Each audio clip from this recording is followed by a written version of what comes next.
Sydney was a battle-hardened cruiser that was sunk on the eve of Pearl Harbor. Something was never meant to be seen. For decades, the wreck rested in absolute silence, buried beneath crushing pressure and endless darkness, sealed away from human eyes as if the ocean itself was hiding a secret too dangerous to reveal. Scientists claimed it was just another lost relic. Officials insisted there was nothing unusual. But when Navy divers finally descended into the abyss, everything changed. What they encountered was not damage. It was not decay. It was something far worse. Something that should not exist. And now, those who witnessed it are refusing to speak. The descent began like any other classified recovery operation. Instruments remained stable. Visibility was limited, but manageable. Every movement was calculated.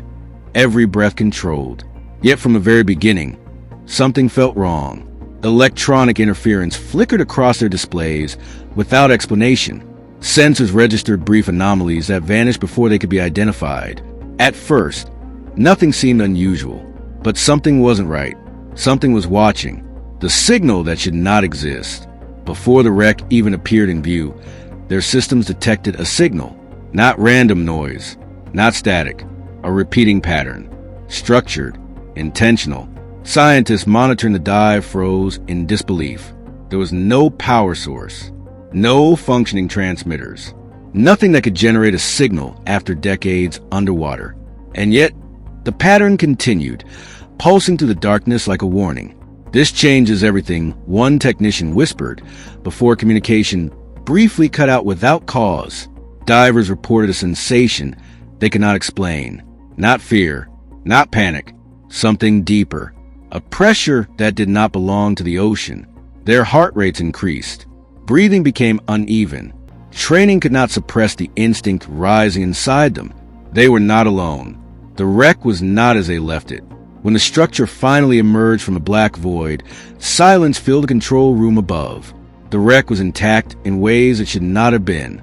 Sections that were once destroyed appeared altered. Metal surfaces showed patterns no natural corrosion could create.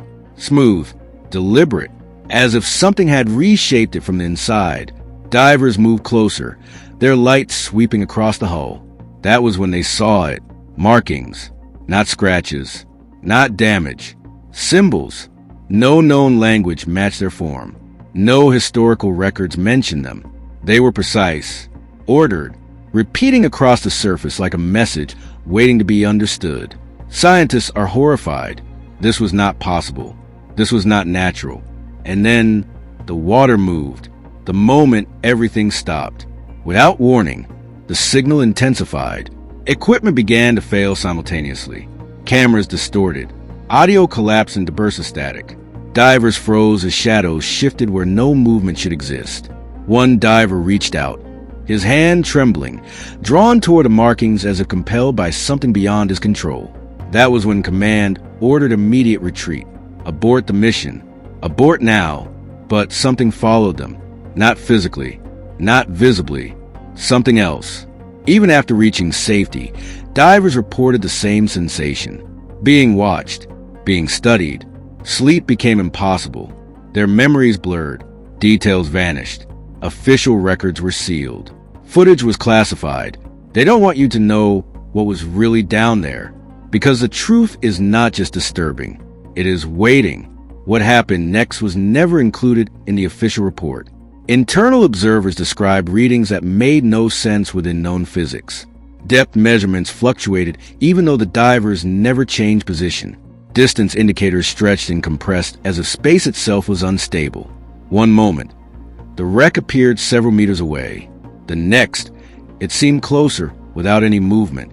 Cameras confirmed it. The structure was not behaving like an object. It was behaving like something aware. Control staff demanded verification. Instruments were recalibrated repeatedly.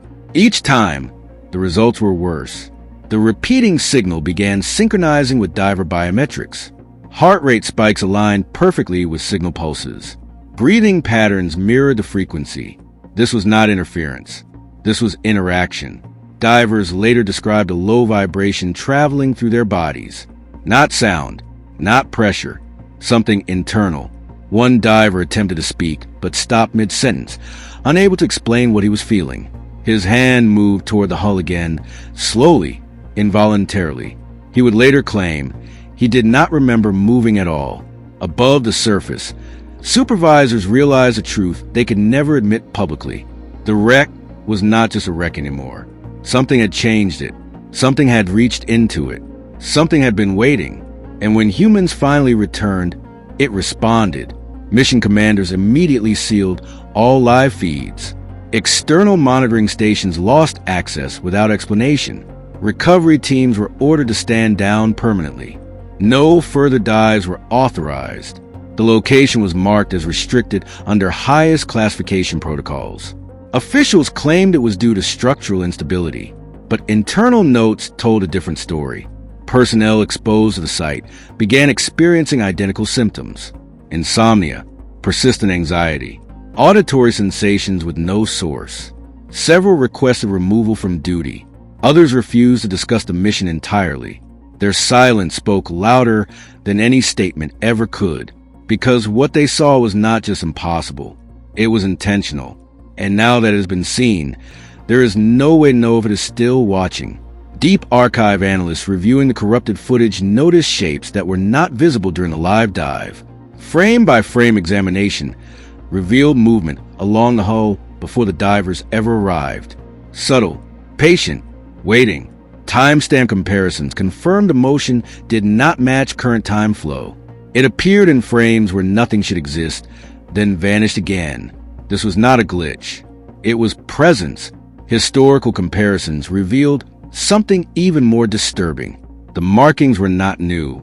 They had existed before the wreck ever reached the ocean floor. Microscopic analysis showed the metal had formed around them, not over them. This meant the symbols were older than the wreck itself, older than the mission, older than anyone realized. One diver reportedly whispered a final statement during decompression, a phrase barely captured before the audio failed completely. He said, "It knew we were coming." No one has explained how that could be possible. No one has explained why the signal stopped the moment the mission ended. And no one has explained why restricted sensors continue detecting it to this day. The silence below was never truly empty again. The official explanation ended with silence. Files sealed, access denied, personnel reassigned without explanation. But the deeper investigators looked, the more they realized something impossible had already begun. The signal was gone, yet its effects remained. Sensitive underwater monitoring systems, positioned thousands of meters away, began recording faint repetitions of the same structured pulse. Weak at first, almost undetectable, but unmistakable. Scientists are horrified because signals do not spread without a source. And this one was expanding. Within weeks, deep-sea observatories reported synchronized anomalies. Pressure fluctuations appeared in zones that had remained stable for centuries. Equipment designed to detect geological shifts found nothing. No tectonic movement. No natural explanation. Yet the pulse continued, spreading outward in perfect intervals, like a heartbeat echoing to the planet itself. This changes everything, because it proved one terrifying truth. The signal had not died.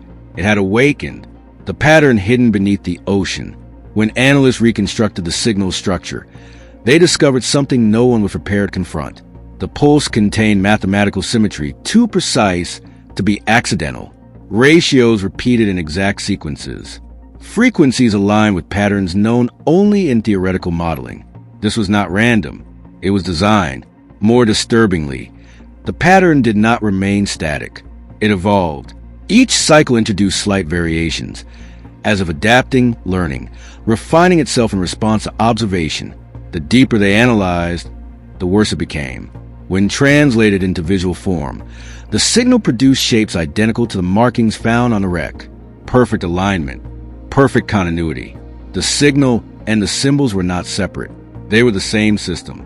Two halves of a single mechanism operating across different dimensions of reality. They don't want you to know this because it destroys the official narrative completely. The wreck was never just a victim of destruction. It was part of something far older, something waiting to be activated. Data recovered from the dive revealed an even darker truth. The signal began hours before the divers arrived. It knew the exact moment humans entered its proximity. It accelerated as they approached. It intensified when they observed it, and it stopped only after they fled. This was not passive. It was reactive, the effect on human perception.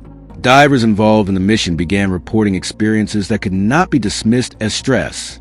They described identical visions during sleep, endless darkness, metallic structures stretching beyond sight, symbols forming and dissolving in impossible geometry. Each diver insisted the visions felt real, not imagination, not memory, something else, something implanted. Medical scans showed abnormal neural activity concentrated in regions associated with perception and pattern recognition. Areas that should remain inactive were suddenly engaged at extreme levels. Their brains were responding to something that was no longer physically present, or perhaps something that never left. One diver, previously evaluated as psychologically stable, began drawing the symbols repeatedly without realizing it. Page after page, exact replication, perfect precision. He claimed he did not remember drawing them at all. When shown the images later, his reaction was immediate: fear, recognition. He said they were incomplete. He said something was missing. And then he refused to speak again. Researchers attempted controlled exposure experiments using fragments of recovered footage. Every subject exposed to the images experienced elevated heart rates and identical neurological responses. Even without the signal present, the patterns triggered a reaction, as if the human mind itself had become part of the system. The abort order that saved them. Internal command transcripts revealed the true reason the mission was terminated. It was not equipment failure. It was not safety risk. It was escalation. Moments before the abort command, the signal spiked to its highest intensity ever recorded. For exactly 11 seconds, every monitoring device detected the same impossible reading. Depth sensors indicated the wreck was no longer stationary, not moving through water, moving through position itself. Its coordinates existed in two locations simultaneously. Then, just as suddenly, it stopped. Command understood what that meant. Continued observation was not neutral. It was participation. The longer they remained, the stronger the interaction became. They were not studying it. They were activating it. Abort was the only option left. After the mission ended, deep-sea patrol drones sent to monitor the restricted zone began malfunctioning. Navigation systems failed. Cameras returned blank frames. Several units disappeared entirely, their last transmissions filled with the same repeating pulse. Recovery attempts were canceled without explanation. The ocean had reclaimed the evidence. Satellite analysis detected something even more disturbing. Tiny shifts in gravitational measurement directly above the wreck site. Almost imperceptible, but measurable. Gravity itself was fluctuating. This should be impossible. There is no known mechanism capable of producing such localized distortion. Yet the data confirmed it repeatedly. And then came the final discovery. Archived naval records revealed references to similar signals detected long before the wreck existed. Buried in forgotten logs. Ignored. Misinterpreted. The same pattern had appeared briefly, then vanished decades earlier. This meant the signal was not created by the wreck. The wreck had intersected with it. It had always been there, waiting in silence, waiting in darkness, waiting for contact. Restricted monitoring stations continue to detect faint echoes even now, weak, intermittent, but growing stronger. Each year, the interval between pulses shortens. Each year, the signal becomes clearer. Scientists cannot explain it. Officials refuse to acknowledge it because the implication is too dangerous to accept. The mission did not discover the source. The mission revealed it. And now, for the first time in recorded history, something beneath the ocean knows it has been seen. The question is no longer what the divers found. The question is why it allowed them to leave.